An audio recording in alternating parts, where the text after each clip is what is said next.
Yeah, good morning, Steve and class. We, my name is Jeremiah O'Brien. I've been a commercial fisherman for approximately 40 years. We're here in Morro Bay, California, on the fishing vessel Aguero, Aguero. It means omen in Castilian Spanish. Uh, I have had the good fortune to be engaged in many fisheries throughout the West Coast. And today, hopefully, we'll discuss a couple of those fisheries and what's happened in the last 40 years and how things are going and what the outlook is for the future. So, Yeah, I think we could just talk about, what did you do? What kind of fishing did you do growing up? How did you get into commercial fishing? well, I get into commercial fishing somewhat late, meaning I wasn't born into it, although my family were commercial fishermen, uh, as far as my grandparents and great-grandparents. Uh, they were whalers. My family came from Ireland and Newfoundland. And so it's somewhat of a family tradition, I guess.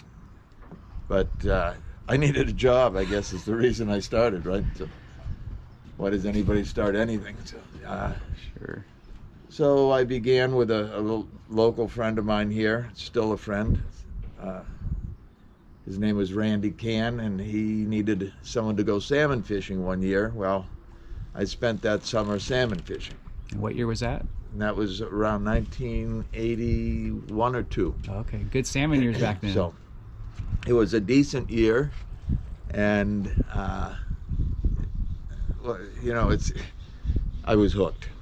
Yeah. Okay, so literally. So so that began my commercial career. So after we finished that season, I found other boats to work on for other types of fish, and began my career as a crew. As we did back in those days, that was how you started. And you worked your way along. So I worked for 4 years as a crew. And then in 1985, I purchased my first vessel, which was a 40-foot trawler and gill netter called the Florence. It was built here locally. It was a very nice boat. It's currently in Wrangell, Alaska. And on that boat, I fished salmon. What do we fish? Salmon, sea bass, halibut, rock cod, and shark. And how are you fishing for each of those species besides the salmon? Salmon, yeah, was trolling. Rock cod were hook and line. Some were hook and line, some were the shark, the sea bass, and the halibut were gill net, Okay. which is not there because of regulations on the gill netting currently. There isn't much going on in the state. There's a little bit left down in Ventura and San Pedro, little bit out of San Diego. But other than that, there's not too much gill netting going on any longer, mostly from regulation. Just made it too hard to operate in some areas. So let's see, from then I became a diver. In 1989, the fellow who I mentioned earlier, I started my career with, he and I went into partners and built a boat. We couldn't afford the boat by ourselves, but two of us could afford one boat. So we built a dive boat. It was a Radden boat, and both of us had built Radden boats. They're very common boat, particularly in California and Florida. In California and Hawaii. They were the state-of-the-art dive boat, if you will. So we decided we were going in the dive business for abalone and sea urchins. And we spent quite a few years in that business successfully. And very shortly, my partner Randy was able to buy me out. As a matter of fact, within the first 2 years. he had made enough that he was able to buy me out, and so we each ended up with our own business. And let's see, I ended up getting out of that business because the abalone got a disease called withering foot syndrome, which basically decimated the stocks that we were harvesting. And at the same time, Japan went through a very long, difficult recession. And Japan was our major source for the urchin and abalone, actually. So we lost the abalone because of the disease, and then Japan went through the recession. Consequently, the money was no longer there. So obviously you have to make a change. So we purchased this vessel, and this is it's a 50-foot troller. Although it has done some gill netting, it's gill netted shark and swordfish. So swordfish was a big part of our year at one time. And currently, because of age, I'm 72 years old now, that I just do albacore tuna. So it's a gentleman fishery. It doesn't require too much effort. Still hard work particularly during inclement weather, but I'm still working, and it's great. I mean, fishing is very hard. For those watching, it's a very hard business to retire from. So generally, people who retire from fishing go fishing. So, this way I can still keep fishing. It's paid for, and I can even walk home with a couple of bucks in my pocket. So, cool. And you're trolling for the albacore? we troll for the albacore, and it's very, very simple. Everything is done on the surface. Our deepest lure or jig is only 6 feet underwater. It's 1 fathom. So everything is done right on the surface of the water.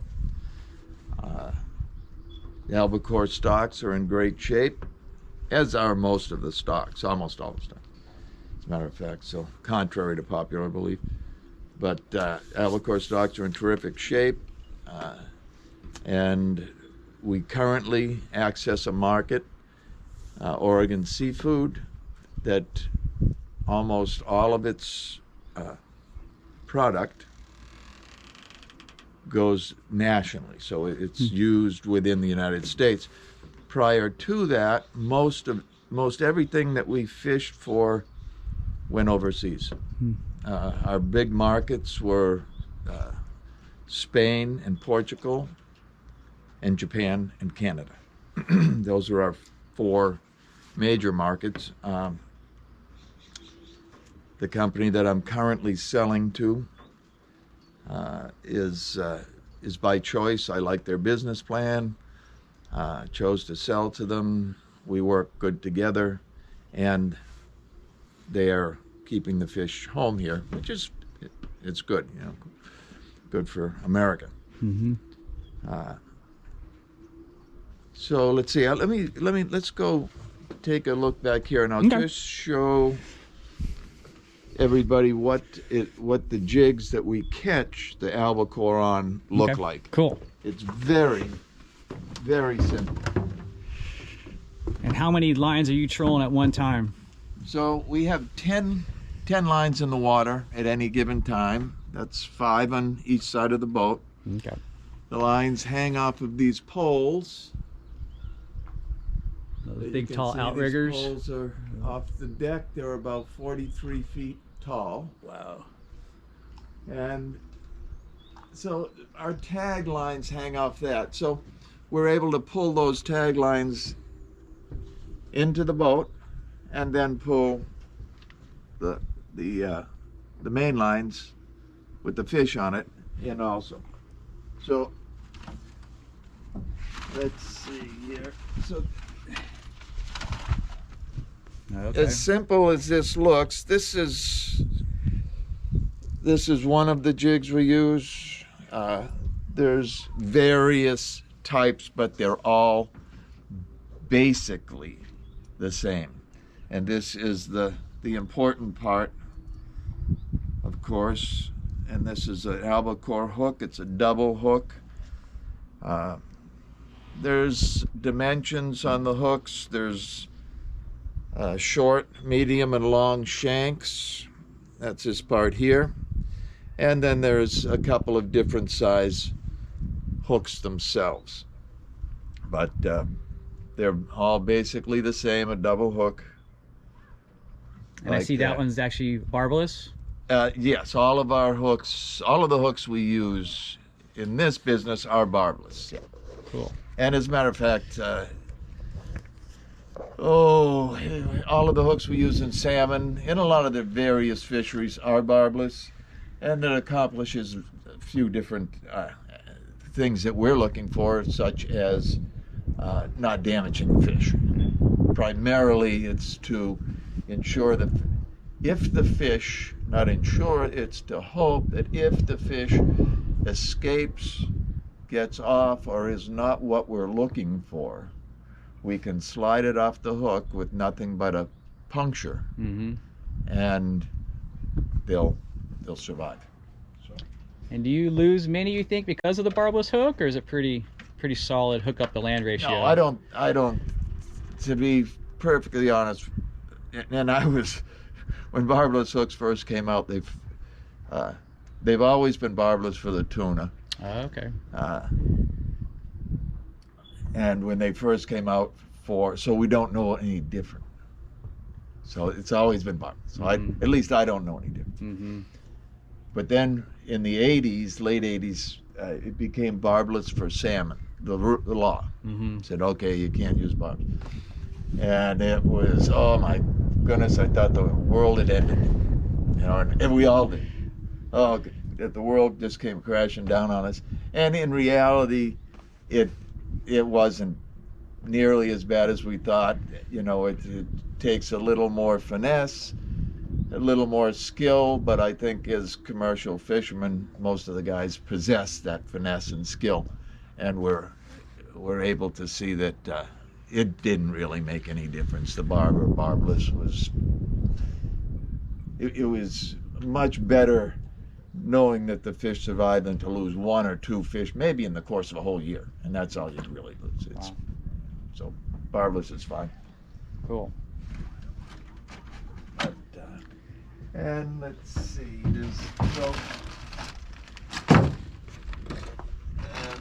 okay, this is one of the other. This is a different type of hook jig. So this one was all rubber. That's a tuna clone? Is that what they call yes, that one? Yeah, that's right. This is a clone, and this is a Zuker. A Zuker. So, and all that indicates is a clone is a company that makes those, and Zuker is a company that makes these. And actually, Zuker is a family that participated and still participates in the business. Very, very nice people. And I generally use their gear myself, but it all works just fine. Do you get like favorite colors at times? You know, lots of people do, and I don't know. People might think I don't know what people are going to think, but I don't. I don't use any colors. So okay. This is called a zucchini in the trade. Okay, that's a zucchini. It doesn't look like a zucchini, but and that's all I use. Okay. Now I let the crew do what they want on their side of the boat. So this is my side. This is the crew's side. So I let the crew do what they want. And there's no difference in the catch. I've been using just the same jig. Other people will say, oh, you got to change them. And everybody fishes different. So I don't change them. Same color every day, every year, and they seem to work just fine. I have not had a problem in keeping up. You know, we do monitor what everybody else is doing and how you're comparing, and we've always come up just fine. So. That's funny. Could you describe a little about how when you put a fish on a boat, what you're actually doing with them and how you take care of them? Sure. Yeah. And you know how. So I'm going to cover two things in this. Excuse me. How you take care of them. So you know, you had mentioned, Steve, that, you know, being in the business 40 years, you see things happening in the business. Well, one of the most important things that's happened in 40 years is the progress that the fishermen and the industry have made in bringing a good fish to the table for people. So, if you'll notice, as I explain, and the question that you had was how we bring them on board the boat, as I explain that, I'll explain why we do it and the things that we do, and that's primarily to deliver a prime, number one, the best product that we can bring to the dock. And we're judged, by the way, constantly by the people who buy our fish are naturally going to be upset if they're not seeing a good product. And they know a good product.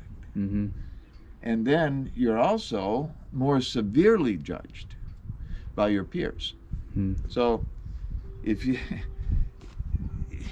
it doesn't take much. If somebody sees you've got a couple of fish that aren't looking up to snuff, your reputation is on the line. So fishermen work very, very diligently to bring in the finest product they can bring to the people. So when we catch a fish, there's 5 lines on each station. There's 2 stations back here. So 3 of the lines are very short. As a matter of fact, one of the lines is right here, a couple of feet off the boat, right there. Mm-hmm. And the fish, when the fish are on, you can see them hit the jigs. They're right there. So 3 of the lines are short. So we just pull them in, done by hand. Pull them in and unhook them. So as they come over the boat, we'll hold the hook and slide our hand down to the hook, which is in the fish's mouth, and wrap his mouth and the hook around this stake, see, like this, so that immediately takes the hook out of his mouth. It's done very, very quickly because one of the things we want to do is get the hook back in the water. Because if they're biting, as fast as you can get that hook back in, you put a face on the end of the hook, and that's what you're trying to do. Then we put a slice in the throat of, we're talking albacore here, so that's the one we're discussing at this moment. And we put the slice in down here just under his gills, and that's where the fish's heart is. So when we make that slice, it slices the aorta right off the top of the heart. So as the heart continues to beat, as it's dying, it pumps all of the blood out of the fish. So we've cut the fish, we've taken the hook off the fish, then the fish slides down this ramp and goes underneath this table over here, this flat area.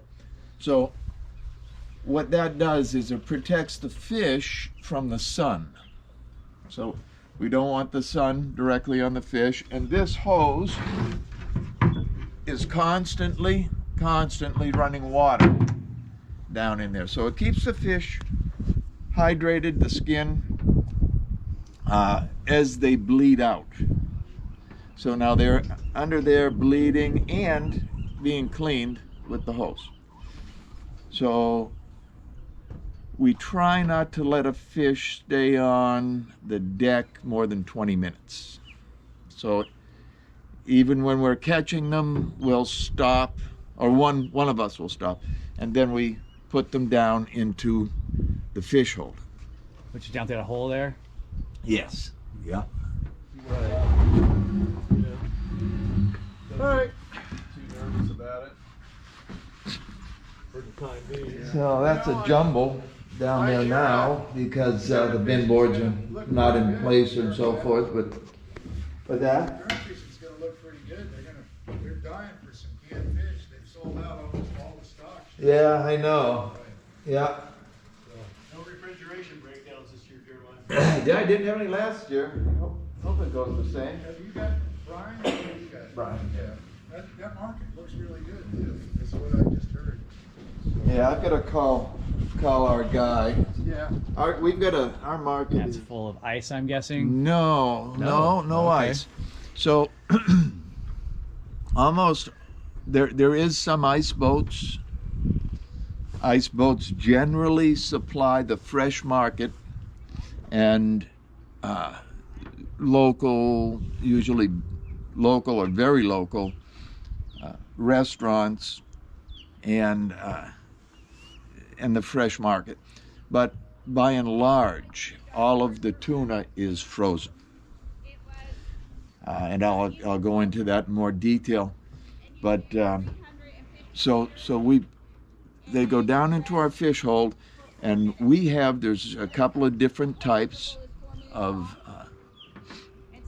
methods, I should say, to freeze the fish. In this fish hold, we have what's called a spray brine. So we have a sump in the bottom of the fish hold that holds 150 gallons of water, approximately, and we put in 300 pounds of salt to start. So,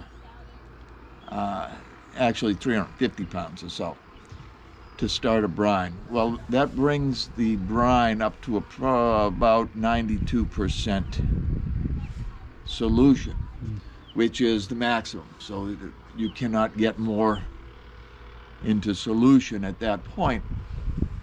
So it takes extremely cold temperatures to freeze that water. So now we've got our solution, and then we have pumps that suck that water out of our sump, bring it up to the top of the fish hold through pipes, and spray it all over all the fish. So all the fish are getting sprayed with this water that we usually bring and endeavor to keep it at around 0 to 3 degrees. So the fish are not just frozen, but they're very frozen.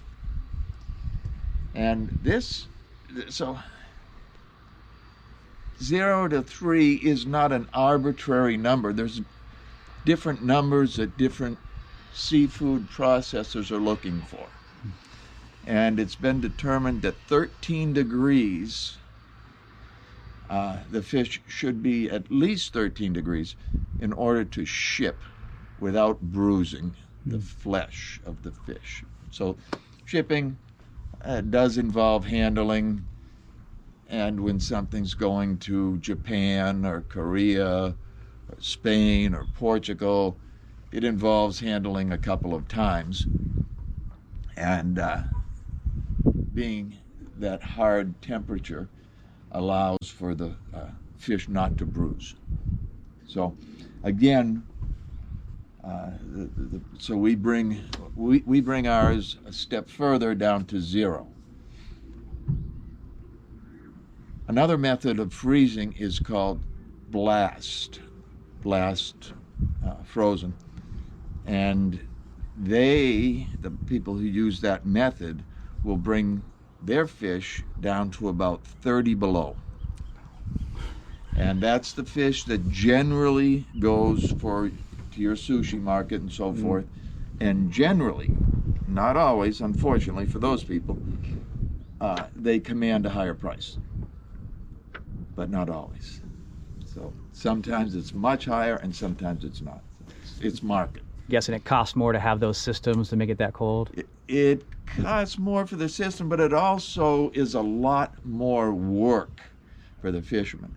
So when their price isn't much higher than ours, and it's the same as ours, then they're doing a lot of extra work for a lot less money. So it shouldn't be that way. Naturally, they should be getting paid for their work and the type of product that they're delivering. And there's reasons people opt for various types of freezing. And in this boat, we feel we're too small to do blast. So we do the brine, and it fits us and it suits us. So there's reasons that we opt for various methods. The fish hold here, we've had 14 tons in the boat. Wow. Uh, And how many days to get that much? Well, it's funny you said that now, because, and this is typical of the fishing industry. So we had 14 tons, that's the most we've ever had on board, and we caught those fish in 4 days. Wow. It was 4.5 days, actually. Wow. So we caught those fish in 4.5 days. It was a lot of hard work. And the reason we had so many fish in there is when you pile these fish up, when you get that many, you pile them all up and they're warm. They tend to settle down on top of each other and so forth. And when we sold those fish, we sold them to a canned market in Spain that wasn't too particular about the fish being dented and so forth. The market that we have now, for instance, wants those fish perfectly round. They want them just like a cigar. No dents, no dings. They have to look beautiful. That's why we sold them to that particular market, because they were dented. So when we catch fish now, as I say, keeping them round, and so we don't get 14 tons in there any longer. You don't want It's- that much. Well, not, technically, no. Yeah. We don't. No. We have to, keep them round and so forth. So the difference is we only get about 12 tons in here. It's quite a big difference. So when you go to the beach, that's in last year's prices, that was those 2 extra tons were $6,600. That means every time you go to the dock, by not getting them like that, you're losing $6,600. But it's Are you making more per pound though to make up for that, or not quite? no, it was the price was the same. It was. The market for tuna is generally based on a world market. So generally speaking, and there is exceptions to every rule, of course, but generally speaking, the markets are made for some of the big producers. We only produce between 8 and 13% of the albacore that goes to the world market. So Is that the whole West Coast? the West Coast. The West Coast. Okay. Right. So we're not a Sure. big heavy hitter, but we're in the game. So one of the luxuries that does permit us, of course, is there's a lot of smaller buyers who you can, sometimes pick up an extra 25 cents or 50 cents from a buyer, which is when you've got, when you've got 25,000 pounds or so, and you pick up an extra quarter, it's a lot of money. That is a lot of money. And so, or 50 cents, so it makes a big difference. And you always bring fish back on your last trip, right? And sell off your boat? We do. Yeah. So the last trip of the year, we try very hard in 22 years, I think now, or 20. Oh my. I think how long I had the boat. 24 years, I guess now. We've only not brought fish twice, and that was because the fish. So we try to be there when the fish show up. These are pelagic fish. They're traveling around the various oceans. These fish come over here on the Japanese current, the ones we access up north. And by doing so, we try to be there when they show up. Well, and then they go at some point. Well, those 2 years we didn't bring any back. They went, and when they went early.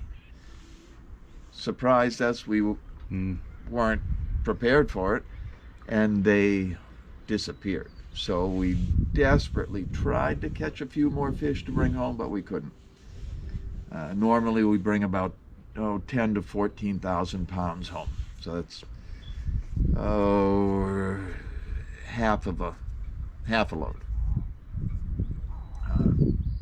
And then we sell them here on the dock. I'm very proud to say we sell them. I believe we have the cheapest price on the West Coast, and that's because we're in a small town, and we're selling them to our friends and the people that we know and love. So we give them a very good shake on the price. And this isn't where this money's just pocket change. It's not where we make our living. So we don't mind selling for a little less. And like $1.50, $2 a pound. What do you usually sell for? We sell them for $2.50 for under 100 pounds. Okay. And we've maintained this price for many, many years now, too. Many years. Yeah. $2.50 for under 100 pounds and $2.25 for over 100. And hopefully we'll be able to keep maintaining that. That's awesome. Yeah, I hope so. So it's rare to see them anymore for under $3 a pound anywhere else, and it goes up much higher than that too. Sure. But yeah, so unfortunately the boat is not in an ideal condition right now. We're going to be start working on it this week to get ready for the season. We'll try to be in Oregon this year, around the middle of Oregon, 15th or so. I think we managed to get there last year on the 17th. That's June? Of June. June? Yeah, thanks Yep. for that. Yeah, of June. Fish generally show up sometime in June, and then, but there's been other years they've showed up in May. Mm-hmm. You know, the fish don't have a calendar, and if they did have a calendar, they don't have a wall to hang it on anyway, so it wouldn't do them any good. And how far offshore are you targeting these fish? Well, good question, Steve. Everything as far as those fish go depend on water temperatures, water conditions, and the primary thing is their food. Mm-hmm. So they're here to get fed, and they're traveling around the world, literally. Mm-hmm. And the whole time their thoughts are food. Mm-hmm. Food is what's important, and there's lots and lots and lots of those fish, and they consume huge amounts of food. Huge amount. That'd be a study in itself. But they're a warm-blooded fish, and so as everyone knows, to maintain heat, we've got to get it somewhere. So heat is fuel, fuel is food, and that's what it is. So they have to find huge supplies of fish. You can see on the fish if the fish has gone through, or school generally has gone through areas of no food, you can see it on their body and their structure. They'll be thinner than usual, and if they've had plenty of food, then you'll see that they're footballs shaped instead of cigar shaped. So it's generally noticeable how their food situation has been. So you guys start like 200 miles out, 300 Oh. miles out? I forgot. That's It's- okay. By the way, I do tend to No, that's great. go off somewhere, but yeah. So yeah, generally beginning, you start further off the beach because you're intercepting them on their way in, and further off the beach it's hey Tomlin. It's like, for what does that mean? Well, some of the big boats will go out to the date line, 1,500 miles offshore, and then some of the smaller boats will be inside of that. For our boat, because of the amount of fuel that we carry, the amount of fish in our fish hold, that regulates most often where you go and how long you can stay, and Sure. you've got to be very careful. So let's see. This year we were out over 200 miles. Matter of fact, we were out 300 miles No kidding. at the early point of last season. We were out 300 miles. Fish were very slow to come in. So every year is different. So, then we ended up probably 50 miles off the beach, which is good. It means we have to burn less fuel, and it takes less time. So time and fuel are big, naturally important. And what's the top speed on your boat? I'm guessing not very much. This is a typical boat in the business, and it's not just a typical boat in the business. This boat is typical for many businesses, and we're a 7-knot boat. Wow. So 7 knots is Wow. we'll get up to 8 and we'll get down to 6, but generally speaking it's a 7-knot boat. It has a Detroit diesel, what's called a V671, and great engines. But our boats are all around 7-knot, 8-knot boats. A 10-knot boat is considered very fast.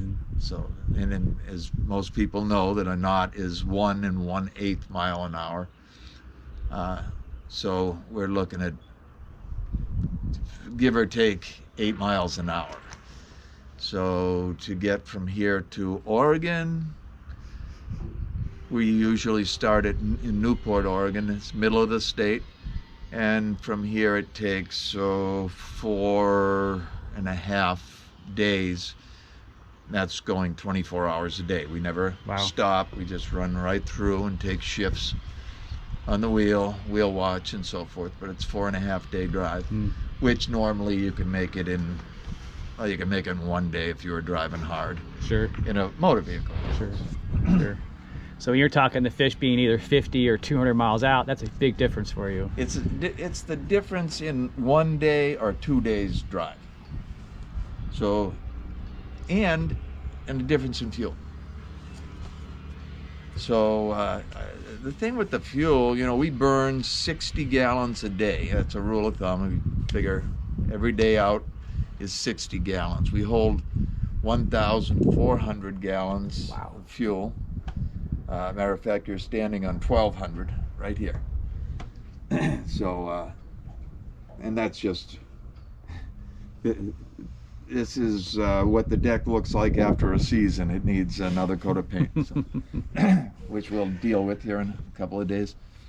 But yeah, so we have 3 tanks, and fuel is very important naturally, but you can't run out. We don't have fuel gauges or anything, so we do it all mathematically, knowing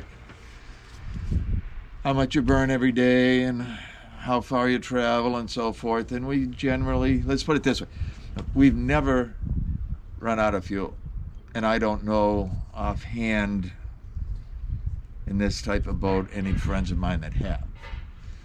What's the most fuel you've ever put into the boat? 1,300. Okay, so you had 100 gallons left. Okay. That's probably about as close as you want to cut it. That is as close as we ever want to cut it. Right. Yeah. And believe me, because as I said, we don't have a gauge, that you're relying on your own calculations. I was very nervous the last couple days of that trip. Very, very nervous. Yeah. Because fortunately we had the 100 gallons left. But had we not, had I miscalculated,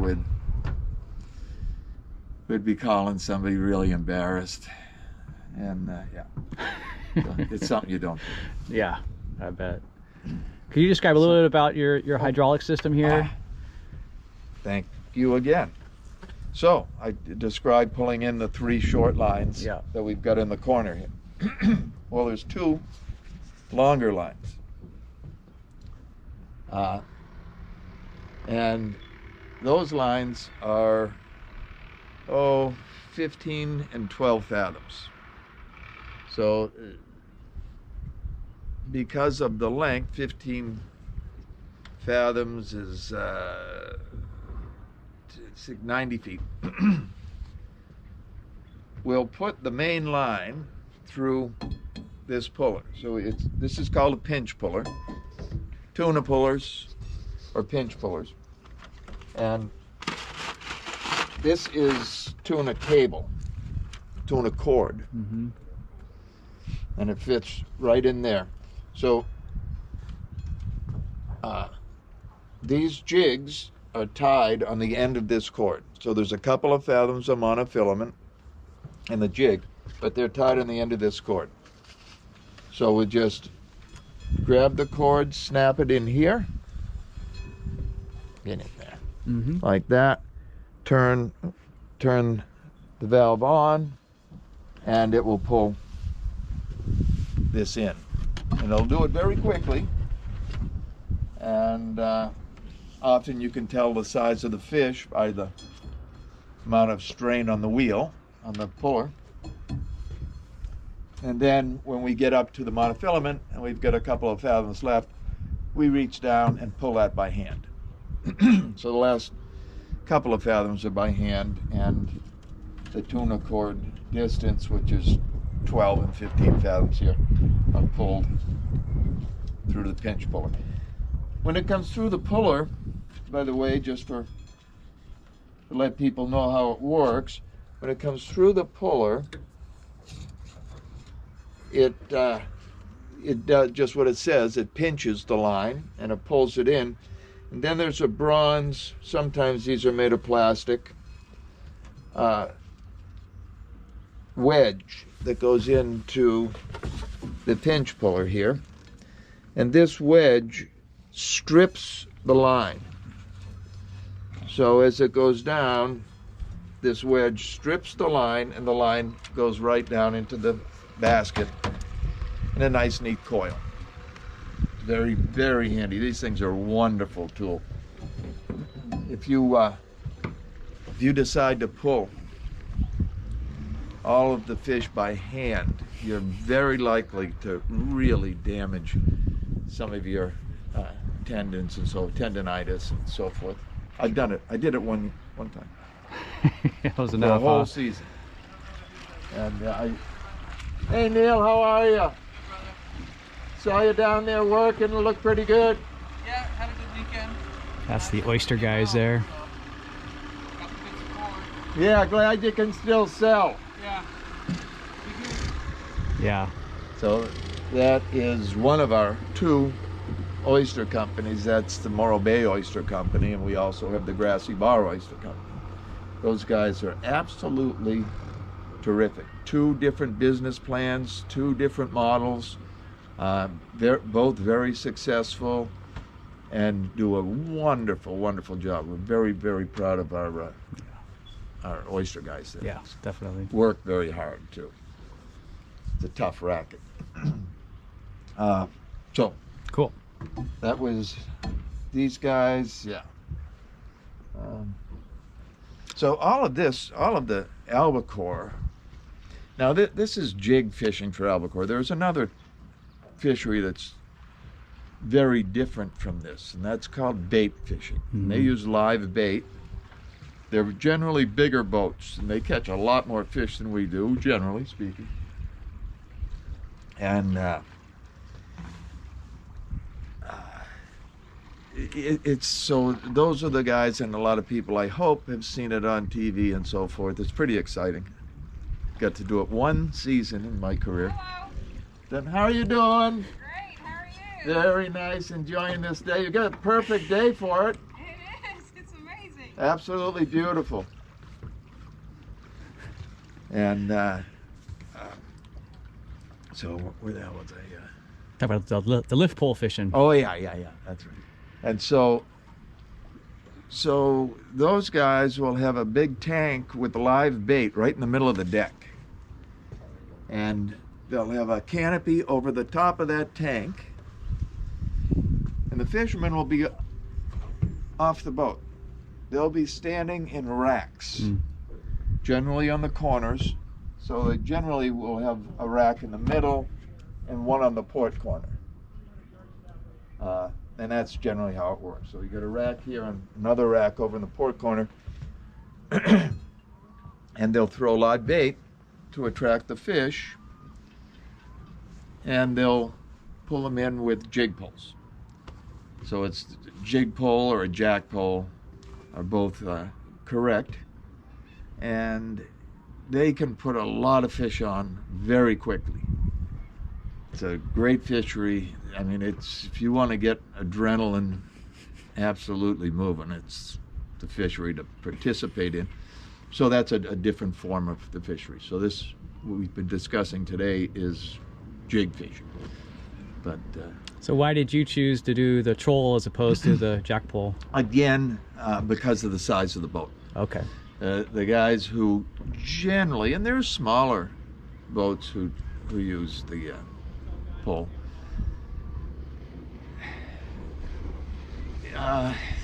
It involves a lot of different things, but generally you need a good, you want to have a boat that you can pack 30 tons. That's to start with. That's from my point of view. You do everything in your own point of view, you know. So others with smaller boats do it. We'll have one more chance to look for the donuts up there too. But for us, we've determined our boat's too small. It also requires more crew. And, you know, so this boat, again, being the size it is, I don't want to put 2 or 3 more guys on here. One more, we usually work with one crewman. So you and one crew. Right. Oh, wow. It used to be my wife and I. Oh, wow. And now we take, my wife has had a couple of operations that preclude her from going back to sea, and she's currently a court reporter. So she went back to school, Okay. which is another alternative, you know, that I'm glad she made that decision. But yeah, so because of the size of the boat too, it's any more than 2. Once you get into 3 or 4 people on this boat, you're just tripping over each other. Sure. And if you're out there with 4 people and 2 of them are in your way, the trips are 2 weeks long, makes for a long 2 weeks. Yes. And a 4-month season. Yeah, exactly. But anyway, that's, you know, so it's just each type of fishing and each method is individualized, and so some you need more crew. You make more money. So like I said, they catch more fish, they make more money, but they get a bigger crew, they have get bigger expenses too. Sure. So it's all relative, and hopefully everybody comes out with a paycheck at the end of the year. Mm-hmm. So. Could you talk a little bit about how you're regulated and how you're monitored in this fishery? Well, as far as this fishery goes, a lot of the regulation is made overseas. So Okay. a lot of the tuna have most of the tuna regulation is made in conjunction with what they call tuna fishing countries, lot of countries don't fish tuna. Many do. So there's the Atlanta Tuna Convention. There's a couple different ones on the West Coast. There's one for the Eastern Pacific, one for the Western Pacific. So those bodies manage the tunas, and it's not just the albacore tuna, which we're discussing here today. It's all of the tunas. So they manage all of the tunas.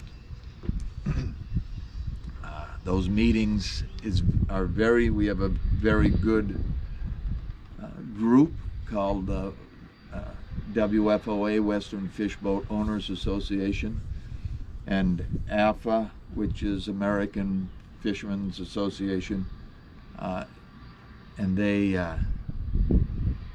both of our tuna groups send people over to the meetings, but it's expensive because often these meetings are in Japan, Pago, Samoa, various places around the world, and we've got to send a few people to each of the meetings, so it gets very expensive. Thank goodness we've got those two organizations that kind of watch out for our well-being, if you will.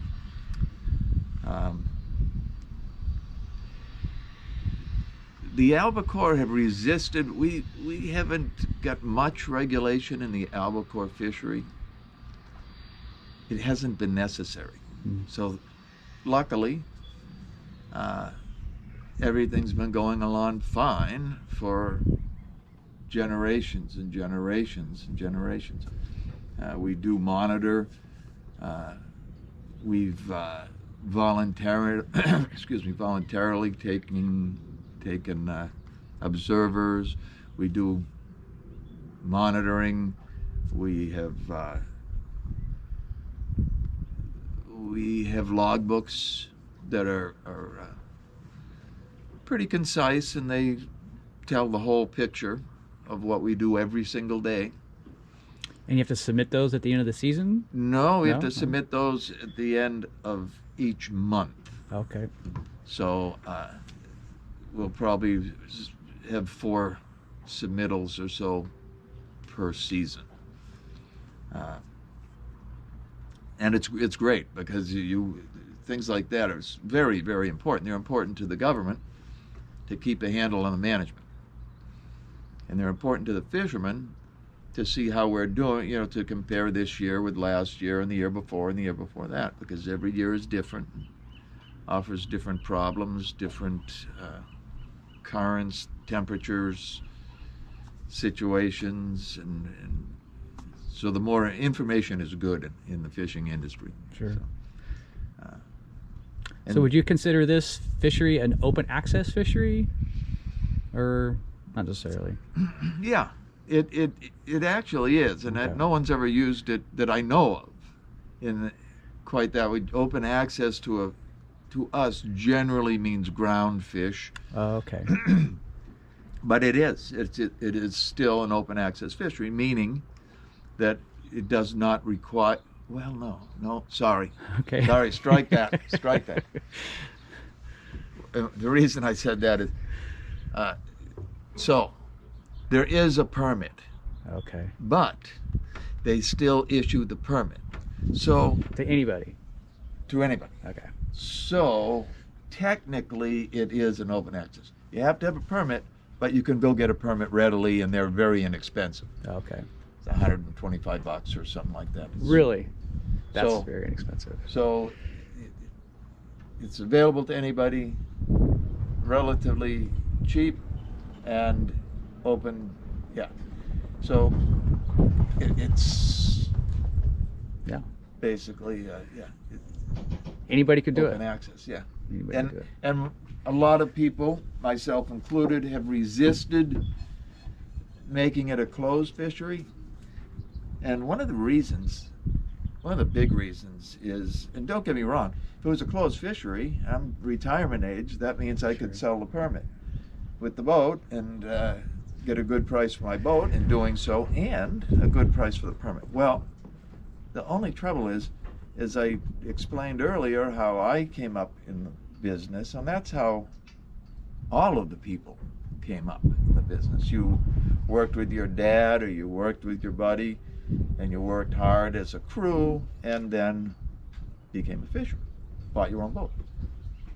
Nowadays, you can't do that because everything has gone up so incredibly fast in the last couple of decades, and we all can look at housing. Well, it's the same. It was the same thing in the fishing business. So boats we used to be able to get for 150,000 are now 700,000. Fishing gear we used to buy for $100 is now $1,000. It just, everything has gone so high. And permits, like a Dungeness crab permit, just to go fish crab, for a boat like this, for instance, the permit would be roughly $100,000 or more. The gear would be another couple of $100,000. The hydraulics would be another $50,000. So just to begin in that other fishery, owning the boat, it would cost $300,000 easily. Mm-hmm. So because of that, it's been very, very hard for newcomers to come into business. If people have that much money in their pocket, then they'll probably find another business to go into that will be more generous on the return right away. Mm-hmm. But anyway, so that's why so many of us have tried to keep it open to people trying to come up in the business, make a few bucks, and better themselves, and to keep the damn fisheries going. You know, Sure. once we lose our smaller boats, and this is a fact, and it's a very obvious fact when you see what's happened in the last 40 years. So as we lose our smaller boats, like the ones you see here in Morro Bay, that doesn't mean that no one's accessing the fish. It just means it's been transferred to another entity, such as factory trawlers and so forth. And I'm not bad-mouthing factory trawlers. They produce a lot of fish. The fish is obviously used in the marketplace, so it's all good. Well, do you want to touch a little bit about individual transferable quotas? And you kind of briefly sort of alluded to that, but you want to address that more specifically? Or you don't have to. Yeah, no, I'm just trying to think of where to go with it. You know, there's so many complications in the ITQ's individual transferable quota. There's all different forms, a lot of different forms of that. Some of them work very good, and in my opinion, some of them work very poorly. So it's not, because they work good in some fisheries, unfortunately, the government tried, well, they work good in that fishery, they work good in all of the fisheries. Well, it's kind of not. So what would be two good examples of one good one and one bad A one? couple of good examples would be probably halibut in Alaska. Seems to have worked very well.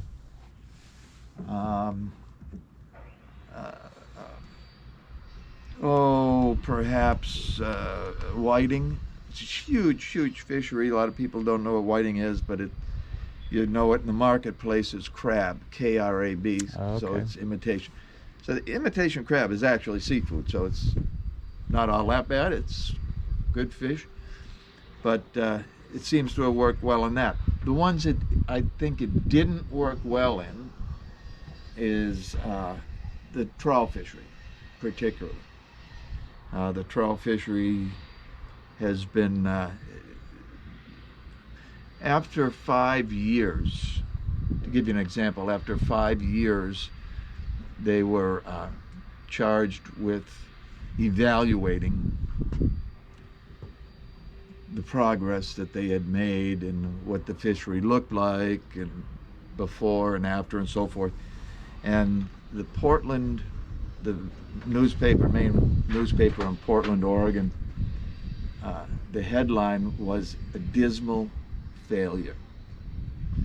And that's what I've seen it as, a dismal failure.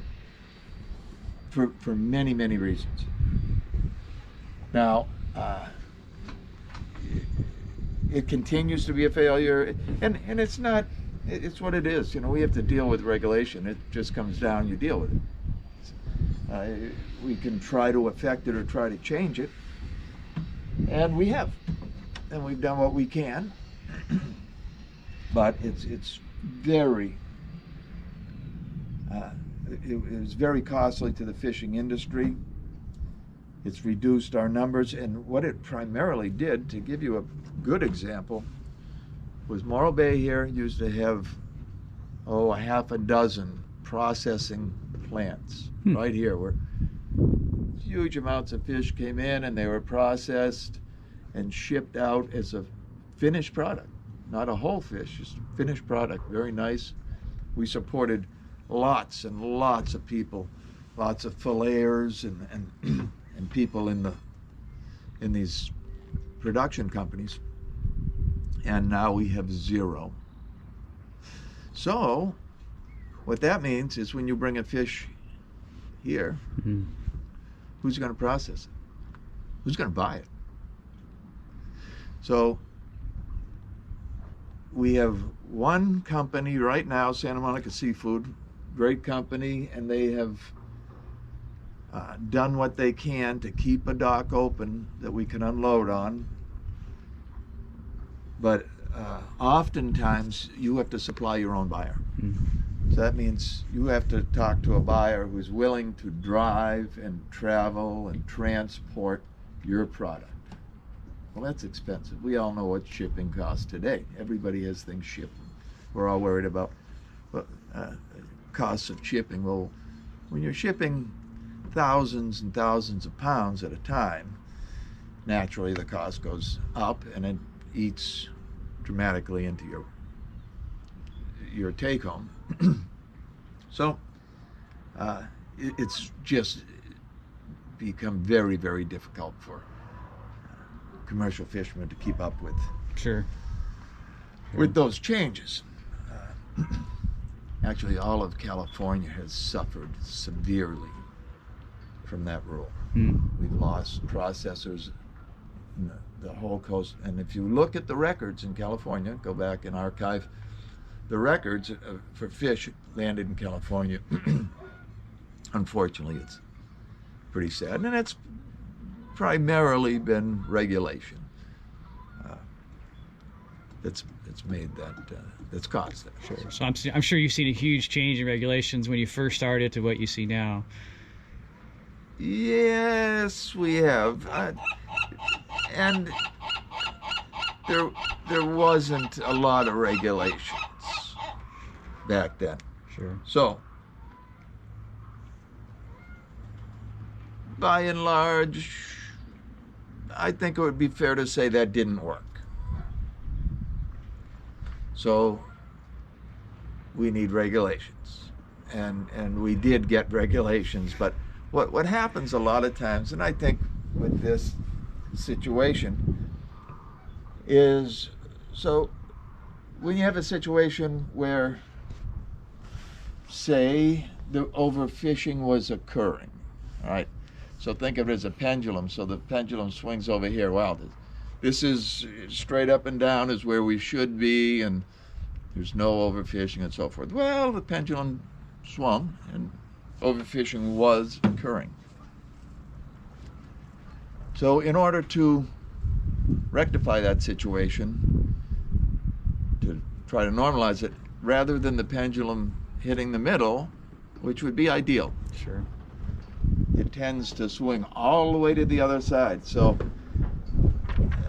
rather than some nice mild regulation, you get a draconian regulation that by and large puts a lot of people out of business. But again, we've lost our processors, which passes on down the line to everybody's hurt them.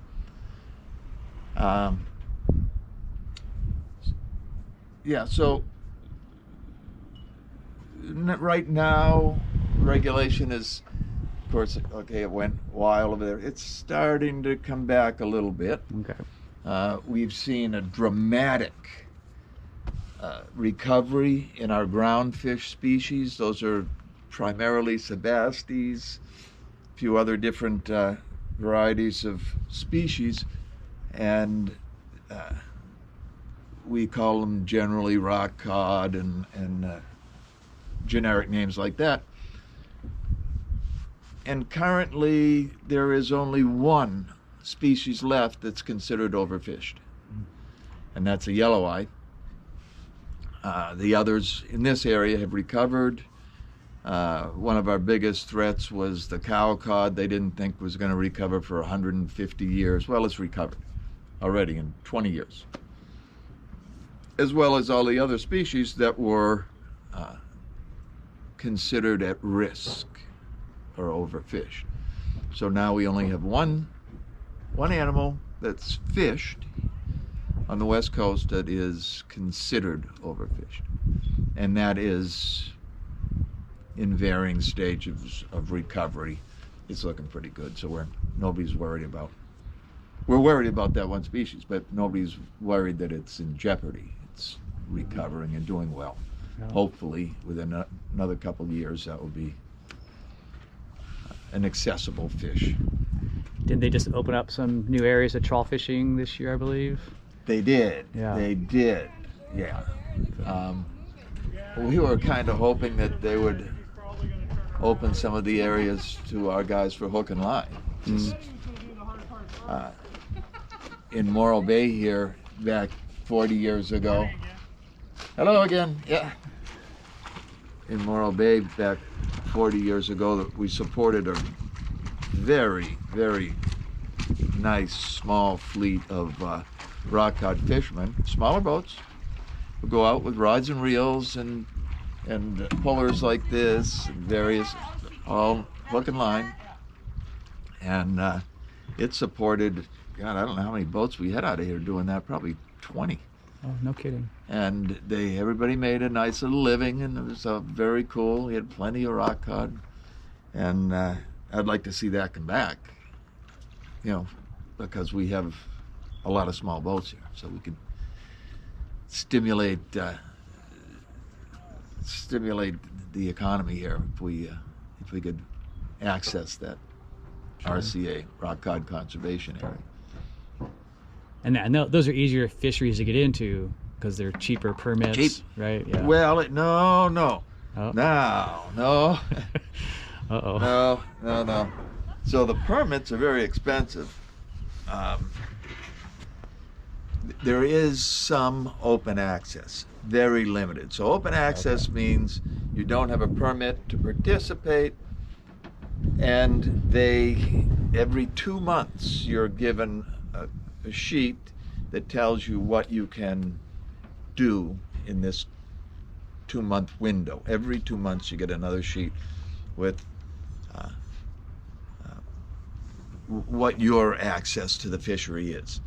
So you might get 400 pounds of vermilions and 350 pounds of another fish and 500 pounds of something else.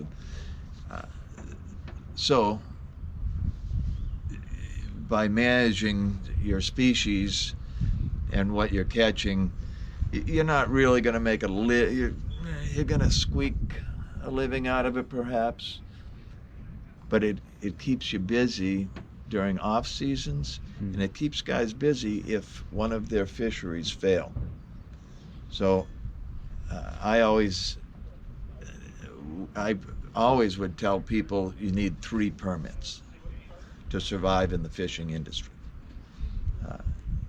It's hard to do nowadays. That's what the premise I did through my career, because one fishery out of 3, there's a good chance it'll fail. And failure doesn't mean the fish are all gone or anything like that. Failure just means marketing was not good, the weather was not good,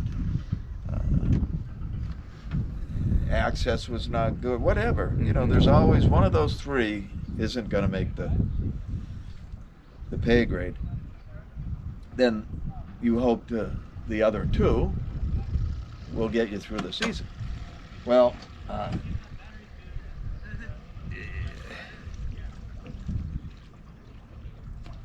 think I lost my train of thought. Should have Rockfish. should have found a younger guy with a stronger mind. That's all right. See you guys.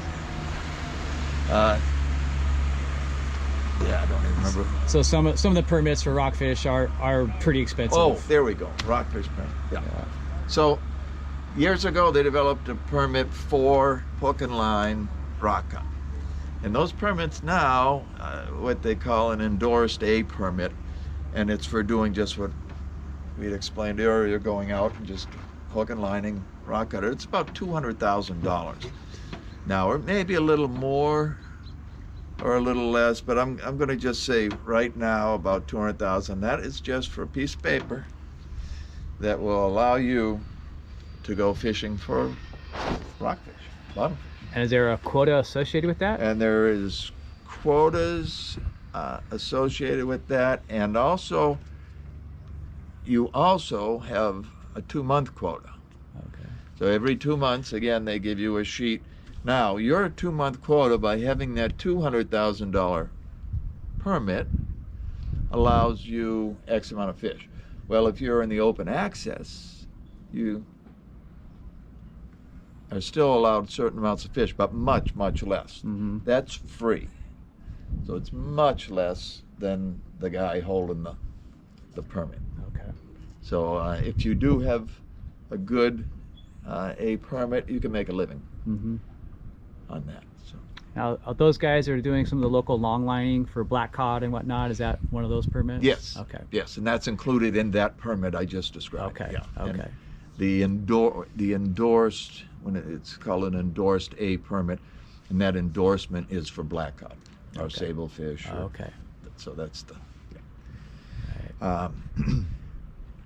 So yeah, even rock cod permits are expensive now. It's an expensive business nowadays. Yeah.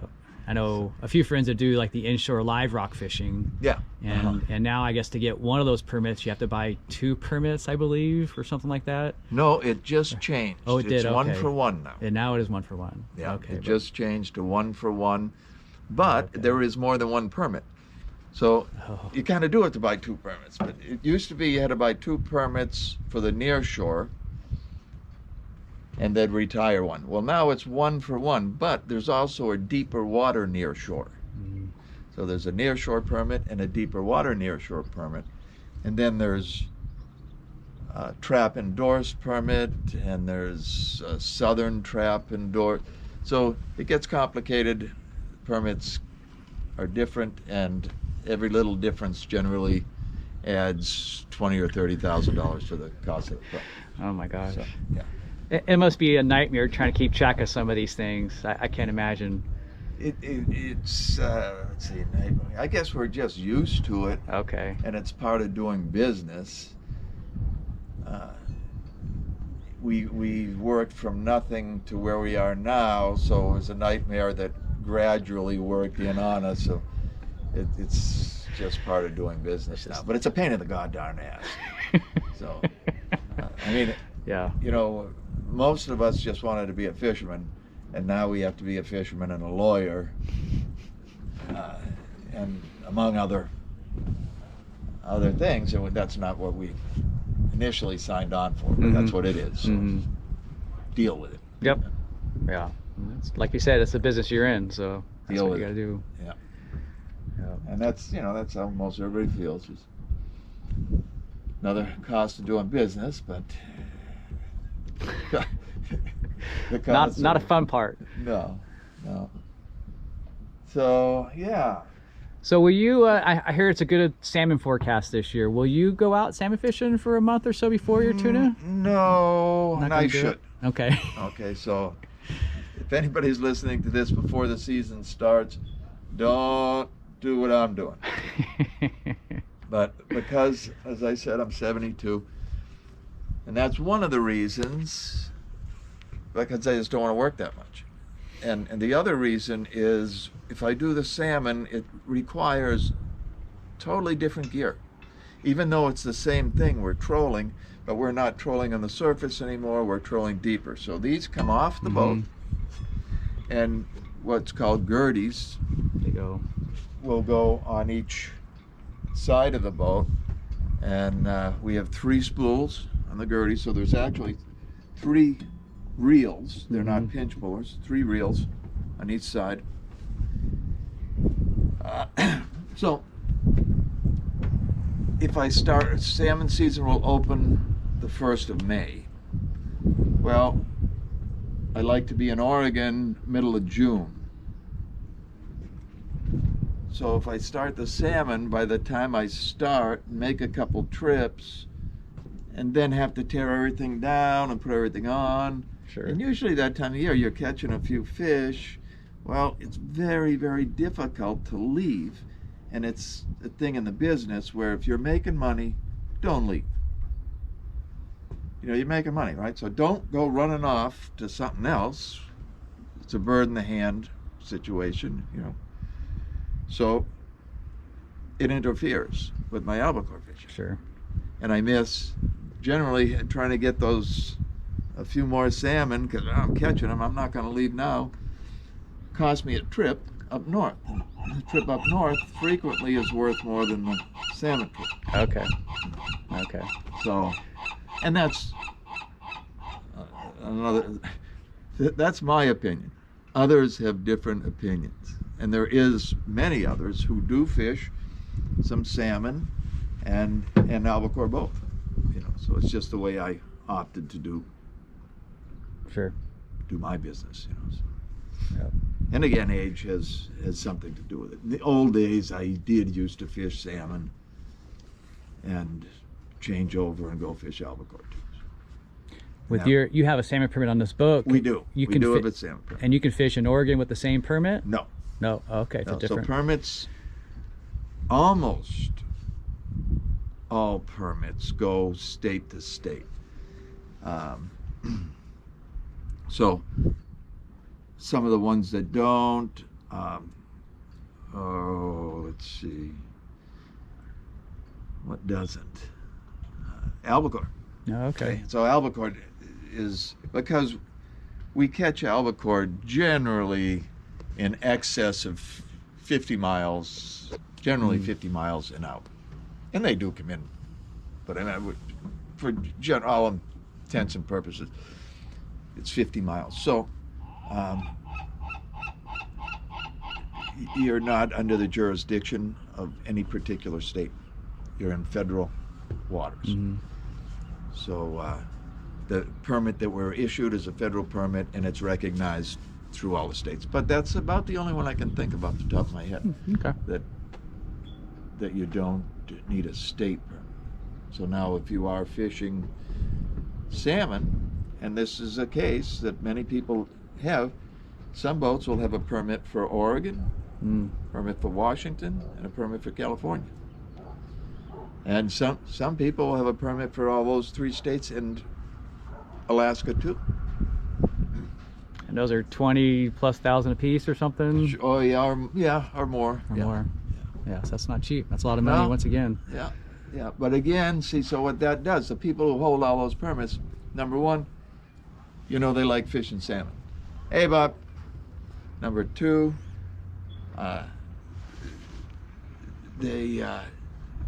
they're serious about it because every state doesn't have a good salmon year. So often California will do good, Oregon maybe not, Washington will be terrible, Alaska might be good, might be bad, and then a couple of years later everything changes around. Mm-hmm. Then Oregon has a great year and California has a crappy year. And so you have the options. When you have all those permits, say, oh man, California is looking terrible, I'll go up to Oregon, or I'll go up to Washington, or Alaska. Okay. So, That makes sense. and that's kind of why I said you need multiple permits, you know. So if you're relying on one species or one area, or you need multiple. you're gonna have a hard time making a living, Yeah. Yeah. Well, it's staying in the business. Yeah. being sustainable about prolonged fishing and Well, 'cause our expenses, if you have a bad season, say that no salmon, pick one and say, okay, there's no salmon. You're still paying $300 a month to tie up your boat. I don't care how many salmon there are. right. It's still $300 a month here. And it's still the same cost for fuel. It's still the same cost for gear. And maintenance on the boats, maintenance is very expensive. And every 2 years, through our insurance company, we have to haul the boat. You have to take the boat physically out of the water and completely go through it. And so, which is it's a good thing. Not complaining. It's a good thing. I'd do it anyway. But it's expensive, as you can imagine. So since you don't use your salmon permit, could you sell that off of this boat, or is it attached to the boat? I could sell it. You could. I Okay. could, yeah, but I'm nearing the time, perhaps sometime in the not too distant future, I'll be selling the boat. I don't have any plans to do it now. I don't have any plans for retirement, but I'll probably get ill or whatever happens when you get old, fade out. So it makes it much easier to sell a boat. Nobody really wants a boat that doesn't have a job. And whatever permits you have, if you attach them to the boat, then it's much easier to sell. Okay. The whole thing is a package. Cool. So yes, we can sell it, but we opt not to. Is there an annual maintenance fee just to keep a permit on a boat? Like do you have to pay every year just to have the permit? No. Oh, sure. Because you've bought the permit, it's yours. Well, it's not quite yours. Well, Yeah, it is yours, yeah. But they can take it anytime they want. okay. A good example is when I was abalone diving, I paid $30,000 for, this is quite a few years ago now, 30 years ago. And 30,000 meant a lot more then than it does today. Sure.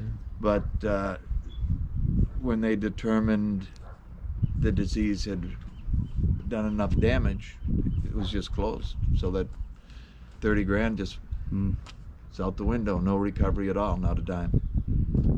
So we, so those things can happen too, Yeah. Hopefully, if you buy a permit, it'll increase in value, like a stock or something, and assist you when you retire. Get a few extra bucks in your retirement, but sometimes it doesn't work that way. So what does it cost to maintain your salmon permit that you don't actually use?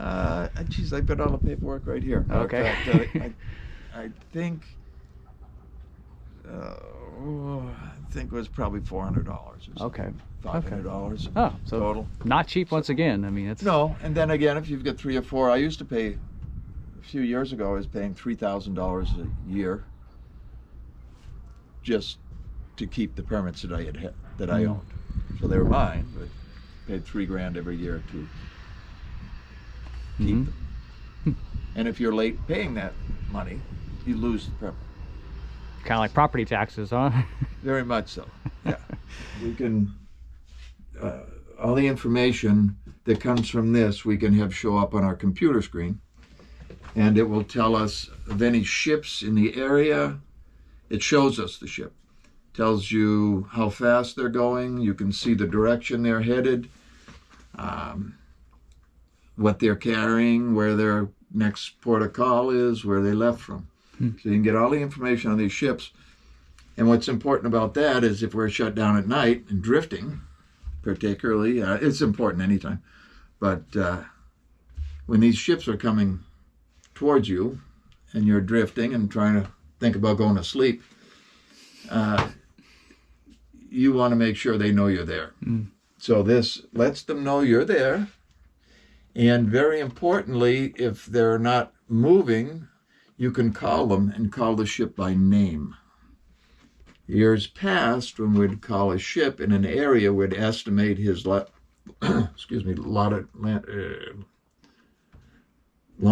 and latitude and call them. And they would very seldom respond because they're the big ship and you're just a little guy, in the middle of the ocean. So now when you call them by name, they respond immediately. And you can inform them of your location and see that they miss you. Yeah. We've had, in the days past, we've had lots of boats run over by ships. We've lost lots of men. We've lost lots of boats. And a lot of men end up, like I say, we've lost them, or they've escaped in a life raft or something on that order. And I personally, oh God, I can think of probably 4 or 5 boats out of Morro Bay, right out of this port, that were run over. And we've had many, and every port is the same. And we all know people who were perished or rode to the beach or what have you. Yeah. So that doesn't occur anymore, or I don't want to say anymore. It rarely occurs because of this gizmo right there. That's called AIS. AIS, Automatic Identification System, yeah. And every large boat has to have that? Every boat, it's any boat over 70 feet long Okay. is required to have them on board, and they're required to be on all the time. Okay. So, yeah, we are not required. We are not. I'm required to have one that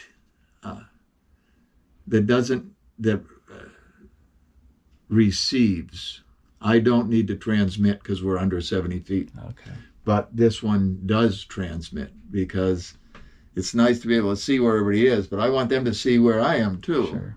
Sure. So we do generally leave it on. Yeah. But that's a great safety feature, it sounds like. it's one of the better ones we've got on the boat in many years, yeah. Saved a lot of lives. And is that incorporated into any kind of regulation or management of these It is. fisheries? Okay. Yeah. Yeah, we have a very, very long list of requirements that for every boat. So whether it's so many fire extinguishers and AIS, various pieces of equipment. This is actually one of the required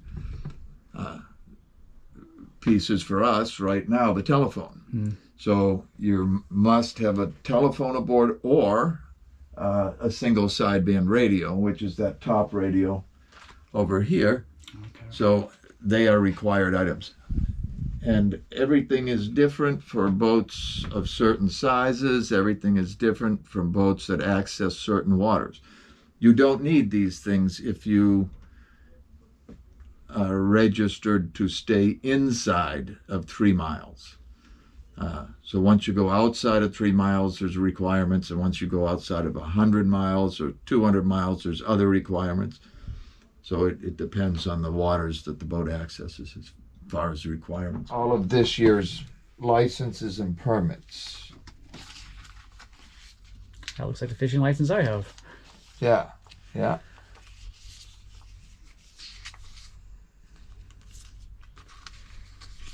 So let's see. Oh, this one belongs here too. That's a 20. So yeah, we've got, this goes here. So yeah, this is, And all those are just to fish albacore? no, there's salmon involved here too. Okay, just your As a matter of fact, none of this is for albacore because the albacore is a separate bill that I pay to the federal government. Those permits are in here. Okay. These are just from the Fish and Game.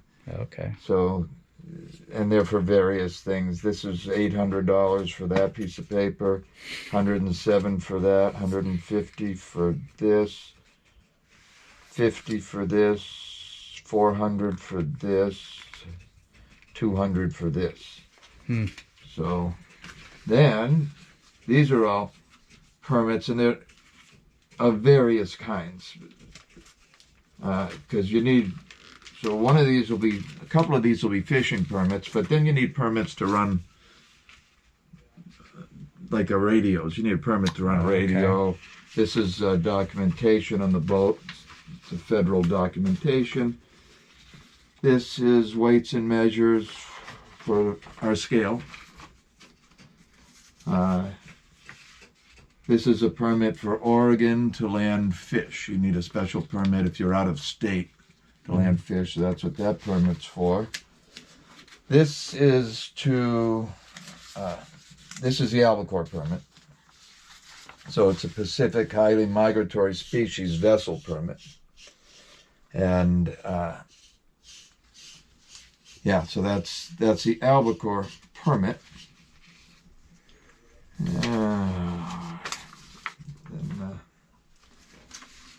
Well, this is a beacon registration, so that we have an EPIRB, which we're required to have in the boat, and that's a permit for that.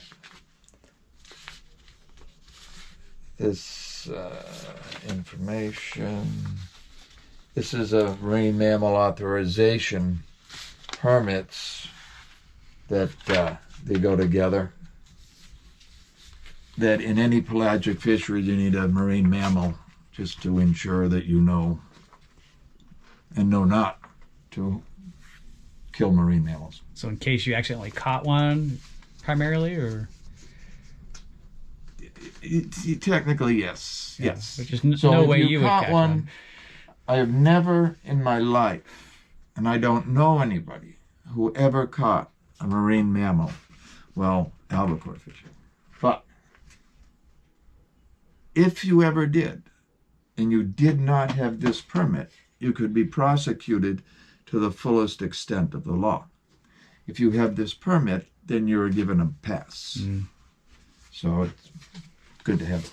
Worth having. Okay, so this was a highly migratory species permit for drift gillnet, which I sold all my drift gillnet stuff. That was how we harvested swordfish and shark. Okay. And this is a radio authorization permit and a crew member contract. So that's most of the stuff. We haven't gotten insurances yet, but that's always It's coming. it's always a good one. We're very fortunate that we belong to two insurance pools that we own. When I say we, I mean the fishermen own the insurance companies. So let's see. It's United Trollers Fund, and this is another permit we have to have. This is from the Alaska Marine Safety and Education Association. And this is called a master's permit, and anybody operating a boat has got to have completed these courses, and they're great courses. It's safety. They teach you fire suppression and man overboard. A lot of safety things. We all think we know it all, of course, but it's a great course. I've taken it actually 2 or 3 times. It's only required now 1 time, but it's always good to refresh. It's a great course, and it'll hopefully, if you need it, will save your life. But and then where is I going? So that's so this is one of our insurance cards. Yeah, insurance. That's where I was. But this is United Trollers Fund, and this is pretty much for crew and other people for hospitalization or like that. And then we have another company that covers the boat and the machinery. So you mentioned crew. Do you pay a crew share, or how does your crew make a living on your boat? Yes, so we there's various ways of paying. There's quite a few different ways the crew gets paid. Our crew gets paid and always has by a percentage of the catch. Outside of that, they don't get any pay.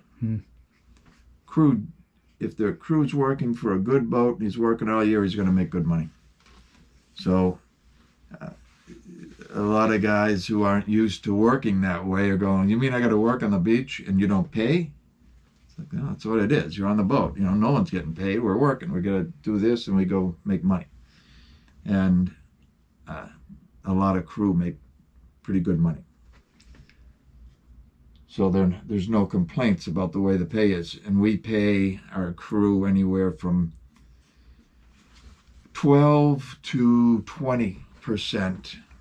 Now there's also different ways people pay that money. So it's 12% after expenses or 12% before expenses, which makes a huge difference as one might expect. And we always pay them before expenses. So we cover all of the fuel. We cover all of the groceries. You're responsible for your own tobacco products if you are a tobacco user. And the boat covers the rest. Well, we pay for that. Other outfits, the cost is deducted from the crew's wages. So it just depends on how, and it's all worked out. So the pay ends up being very fair generally to the crew. People want to keep their crew if they got a good one. Mm-hmm.